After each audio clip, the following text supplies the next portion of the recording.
Welcome to Spaghetti on the Wall, where we throw ideas, see what sticks, and nurture those that do. I'm your host, Armando Leduc, an actor, entrepreneur, and coach, giving you insights that light up your world. We're here to explore the realms of business, marketing, and life, serving up a shot of inspiration with every episode. Ready to make ideas stick and grow them into something great?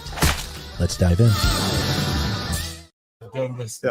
I've done 400. I've done exactly. 400. Yeah, but now you know the questions. You know, but I might go in a different direction. It just depends how it rolls. Right. You like to flow it. Okay. All right. And we're back, ladies and gentlemen, with the Spaghetti on the Wall and Managing Partners podcast. We're doing the dual podcast right here in San Diego at Law-Di-Gras. And today we've got Dr. Alex Avila. Yes. He has a forensic psychology practice where he's talking to PI attorneys about the psychological effects of a case and an injury. So without me butchering it, give me a 2-minute version on how you figured out that this is something that you wanted to do. Yes. That epiphany moment in your life. Exactly. Well, first of all, thank you for having me on board. Bro. We're in beautiful San Diego. And basically, I've always wanted to help people, transform pain into power. So I have my doctorate in clinical psychology.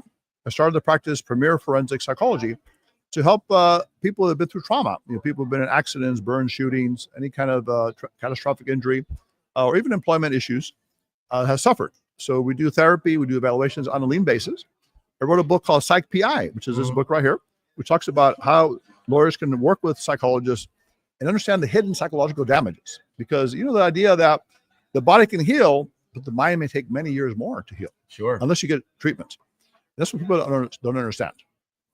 And so you're coming, you obviously doctor in psychology. Why this space? Like were you getting patients that were coming in that had traumatic brain injury and physical harm from like crashes and things like that? Yeah, and it's not just TBI, or traumatic brain injury, but it's the emotional trauma. It's the hidden part. PTSD. Uh-huh. So someone gets in an accident, they drive somewhere, and they have a flashback. They have a sudden recollection of the accident, or they have hypervigilance. They look around a lot with fear, or they hear a sound like that and they jump. Right. So we saw these kind of symptoms, and we started to look into it, and I started to do research into psychological injuries, emotional damages. And in the old days, people didn't really believe in them much. They said, "Oh, you're just making it up, right? It's in your head." Yeah. But now we have MRIs that actually show changes in the brain based on emotional injuries, psychological trauma, right, which is really fascinating. So based on that, we developed a paradigm where we can actually help people recover that from their injuries. And there's some patients, I call it the eggshell skull clients. They get weaker with trauma. Think of an egg, right? Can crack. Some people are steel skull. They're very strong. They're resilient. They can recover. Our goal is to turn the eggshell skull into a steel skull through our therapeutic methods that we use that are very effective. We have a 60 to 70% reduction in anxiety and depression after 7 to 10 sessions. Let me ask you this, and I don't know what it's like in California, but how are the insurance companies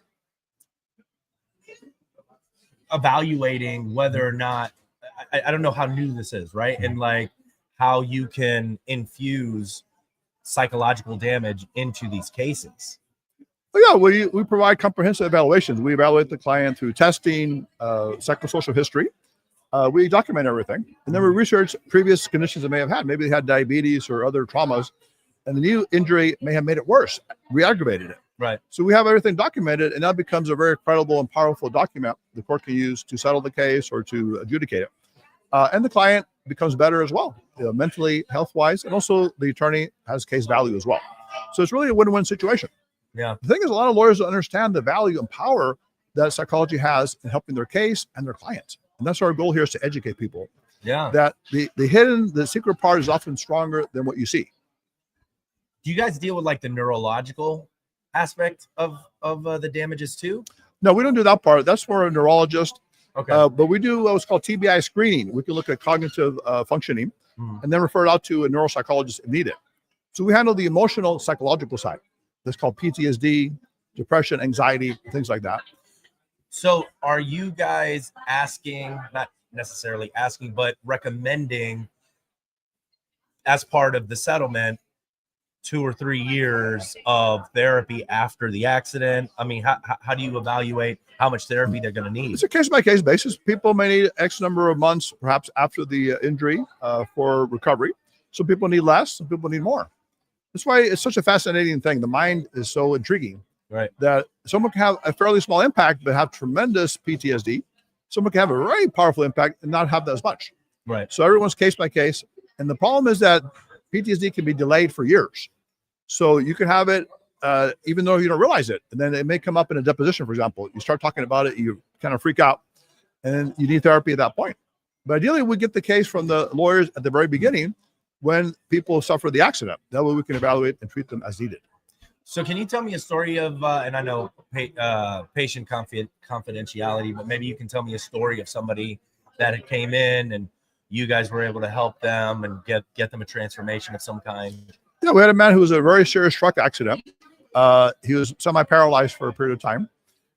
And he was actually a workaholic before that. So he'd never spent a lot of time with his family. But through therapy, he realized that this is the most important thing in his life. He started to appreciate his family. He did recover, and then he became more grateful and spent more time with his family. So he actually found meaning in the accident that actually made him realize he was a workaholic before. And now he is able to balance everything out. So we're able to use cognitive behavioral therapy, which is basically changing your thoughts to change your feelings and emotions. We use mindfulness, meditative practice to reduce anxiety. And we use exposure, which is exposing the person gradually to their fear. For example, we say, okay, imagine yourself in the driveway, sitting in the car. How much fear is that? Okay, now relax, take a deep breath. Now take the car out to the corner. And then gradually they start doing more and more until they're actually driving on the freeway without fear. It's called exposure technique. It's very powerful. Yeah, I would imagine so. After getting in a traumatic car crash, getting back on the highway is going to be. Yes, but we do a step by step, right? You know, like, you know, the phrase, when you're swimming, right, you go a little bit at a time. Yeah. They used to throw the kid in the pool, which is not necessarily the best idea, right? So I don't know if they throw you in the pool. I think I was thrown in the pool. Okay. Which explains a lot of things. It could traumatize you, you know. But ideally, you know, step by step is better. You know, usually, you know, to take away the fear, basically. Yeah. Tell me about what you want lawyers to know about your business and how you guys can help and infuse into the PI case. Well, basically the idea that, first of all, these damages exist. You know, psychological damage are often unconscious. They're hidden, but they exist, and they're very powerful, and they can affect the client for many years. So that's number one. We have a 21-point checklist we can send anyone that listens to the podcast for free. Okay. They can identify which clients need psychological help. I also would like to give away a free copy of the book for the first 30 people that call in. Awesome. This book here is very comprehensive. You know, as you see, it's a pretty big book. It talks about evaluation, report writing, and many different things. So that will give lawyers, first of all, the idea that this exists. It's a very important part of a case. It can also help case value. We've had attorneys be very successful in terms of their case results as a result of that. And the most important thing is clients heal mentally, physically, and spiritually. I love it. Where do they find you? We're at premierforensic.com. They can also email us at office@premierforensic.com. If they have any cases, we work on a lean basis, so we can immediately start the client. Do you guys only handle California, or are you nationwide? We are California and Florida right now. We're expanding to Arizona and Nevada and looking at other possibilities. But right now, California and Florida are the two states. Alex Avila, I appreciate you being Mucho gusto for our Latino amigos, you know, Cuban, Puerto Rican, and Spanish. Hey, heck yeah. So we'd love to meet you in person someday. You guys visit Alex on the website. Appreciate you guys listening, of course. Keep watching, keep listening, and we'll see you guys next time.